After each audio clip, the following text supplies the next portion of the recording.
क्या 3000 किलोमीटर दूर लड़ी जा रही एक जंग भारत की सबसे बड़ी जीवन रेखा इंडियन रेलवे को प्रभावित कर सकती है? 28 फरवरी 2026 मिडिल ईस्ट के आसमान में अचानक आग की बारिश शुरू हो गई।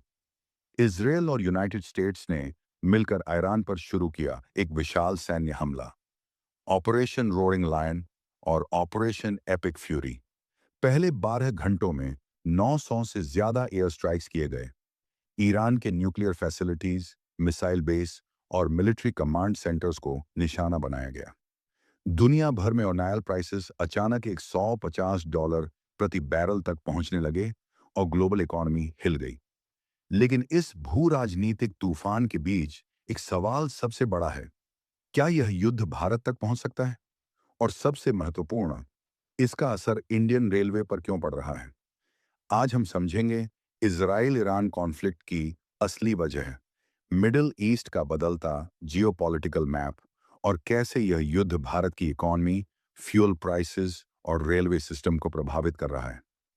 आज इजराइल और ईरान कट्टर दुश्मन हैं, लेकिन हमेशा ऐसा नहीं था। 1979 से पहले दोनों देशों के बीच अच्छे डिप्लोमेटिक रिलेशंस थे। इजराइल की फॉरेन पॉलिसी का एक हिस्सा था पेरिफेरी डॉक्ट्रिन, जिसके तहत इजराइल मिडिल ईस्ट के नॉन अरब देशों से दोस्ती करता था और ईरान भी उनमें से एक था। लेकिन 1979 में ईरान में इस्लामिक रिवॉल्यूशन हुई, शाह की सरकार गिर गई और सत्ता में आए आयतोल्ला खुमैनी। नई इस्लामिक गवर्नमेंट ने इजराइल को एक इलीगल स्टेट घोषित कर दिया और यहीं से दोनों देशों के बीच दुश्मनी शुरू हो गई। 1980 के दशक से ईरान ने इजराइल के खिलाफ एक प्रॉक्सी वॉर स्ट्रेटजी शुरू की। ईरान ने मिडिल ईस्ट में कई आर्म्ड ग्रुप्स को सपोर्ट करना शुरू किया। लेबनान में हिजबुल्लाह, गाजा में हमास और यमन में हुथीज। इन सभी ग्रुप्स को मिलाकर कहा जाता है एक्सिस ऑफ रेजिस्टेंस।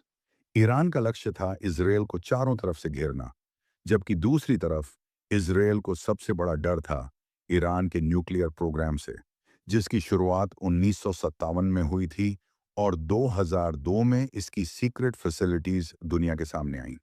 2015 में JCPOA न्यूक्लियर डील के बाद कुछ समय के लिए टेंशन्स कम हुए, लेकिन जब यूनाइटेड स्टेट्स इस डील से बाहर निकला तो हालात फिर बिगड़ने लगे। 7 अक्टूबर 2023 को हमास ने इजराइल पर बड़ा हमला किया। इसके बाद मिडिल ईस्ट में युद्ध का माहौल बन गया। इजराइल ने गाजा में मैसिव मिलिट्री ऑपरेशन शुरू किया। 2024 में इजराइल ने सीरिया के दमास्कस में ईरान के कॉन्सुलेट पर हमला किया और इसके जवाब में ईरान ने ऑपरेशन ट्रू प्रॉमिस शुरू करते हुए पहली बार सीधे इजराइल पर मिसाइल्स दागे। फिर जून 2025 में हुआ 12 डे वॉर, जिसे ऑपरेशन राइजिंग लायन भी कहा गया। इस छोटे लेकिन खतरनाक युद्ध ने दिखा दिया कि मिडिल ईस्ट एक बड़े कॉन्फ्लिक्ट की तरफ बढ़ रहा है। लेकिन असली विस्फोट हुआ 28 फरवरी 2026 को। 28 फरवरी 2026 को इजराइल और यूनाइटेड स्टेट्स ने ईरान पर एक कोऑर्डिनेटेड मिलिट्री स्ट्राइक शुरू किया।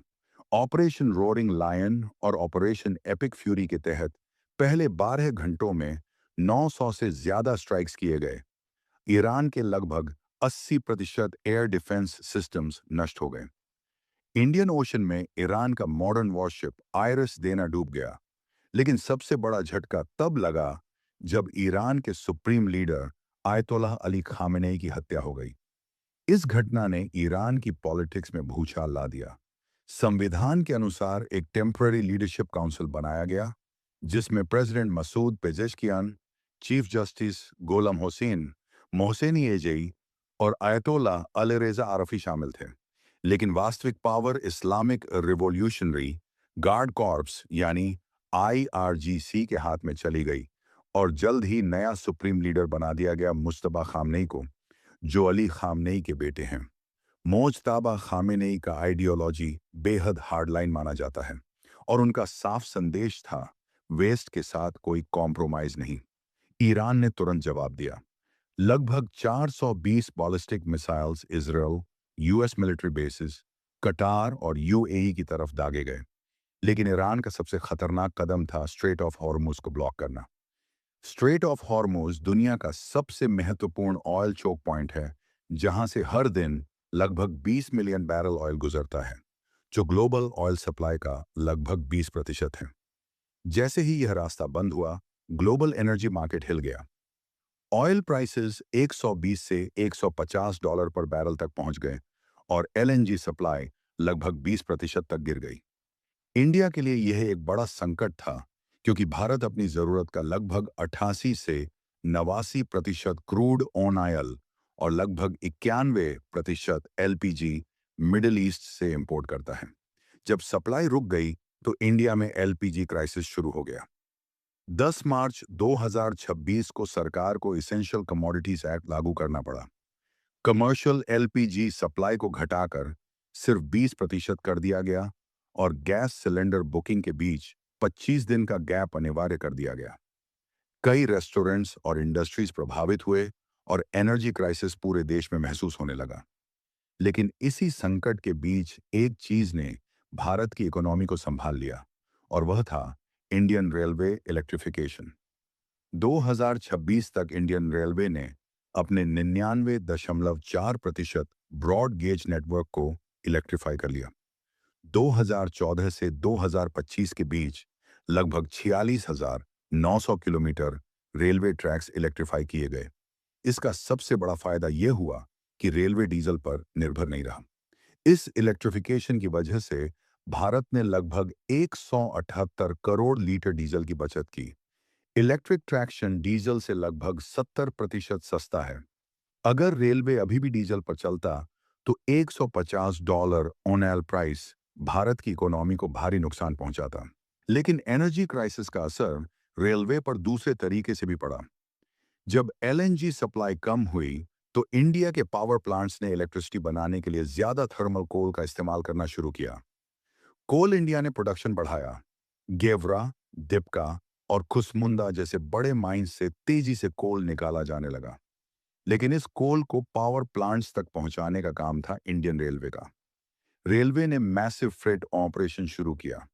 फरवरी 2026 में रेलवे ने लगभग 137 मिलियन टन फ्रेट ट्रांसपोर्ट किया और लगभग 14,571 करोड़ रुपए का रेवेन्यू कमाया। लेकिन इसके कारण रेलवे नेटवर्क पर कंजेशन बढ़ गया। कोल फ्रेट को प्रायोरिटी देने के कारण कई पैसेंजर ट्रेन्स प्रभावित हुईं। कई ट्रेन्स लेट होने लगी और कुछ ट्रेन्स कैंसिल भी करनी पड़ी। इसके अलावा इन्फ्लेशन के कारण रेलवे कॉस्ट भी बढ़ गए।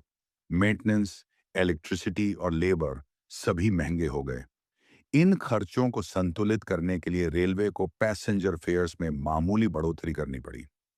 नई फेयर पॉलिसी के अनुसार 215 किलोमीटर से ज्यादा की यात्रा पर ऑर्डिनरी क्लास में 1 पैसा पर किलोमीटर और मेल, एक्सप्रेस और एसी ट्रेन्स में 2 पैसे पर किलोमीटर बढ़ाए गए। ये बढ़ोतरी छोटी लग सकती है, लेकिन ये दिखाती है कि मिडल ईस्ट में चल रहा युद्ध भारत के आम यात्रियों की जेब तक पहुंच चुका है। 2026 का यह क्राइसिस भारत के लिए एक बड़ा वेकअप कॉल है। यह साफ दिखाता है कि फॉरेन ऑयल पर डिपेंडेंस कितनी खतरनाक हो सकती है। इसी कारण भारत तेजी से ग्रीन एनर्जी की तरफ बढ़ रहा है। 2030 तक भारत का लक्ष्य है 500 gigawatt non fossil energy capacity और लगभग $300 बिलियन का इन्वेस्टमेंट। एनर्जी इंडिपेंडेंस अब सिर्फ पॉलिसी नहीं, बल्कि नेशनल सिक्योरिटी का हिस्सा बन चुका है। अंत में इसराइल और ईरान का यह युद्ध सिर्फ एक रीजनल कॉन्फ्लिक्ट नहीं है, बल्कि एक ग्लोबल जियोपॉलिटिकल अर्थक्वेक है। स्ट्रेट ऑफ हॉर्मुज के बंद होने से दुनिया की सप्लाई चेन हिल गई है। लेकिन इस संकट के बीच इंडियन रेलवे के इलेक्ट्रिफिकेशन ने भारत की इकोनॉमी को पूरी तरह रुकने से बचा लिया। ये कहानी है जियोपॉलिटिक्स, एनर्जी सिक्योरिटी और इंफ्रास्ट्रक्चर प्लानिंग की।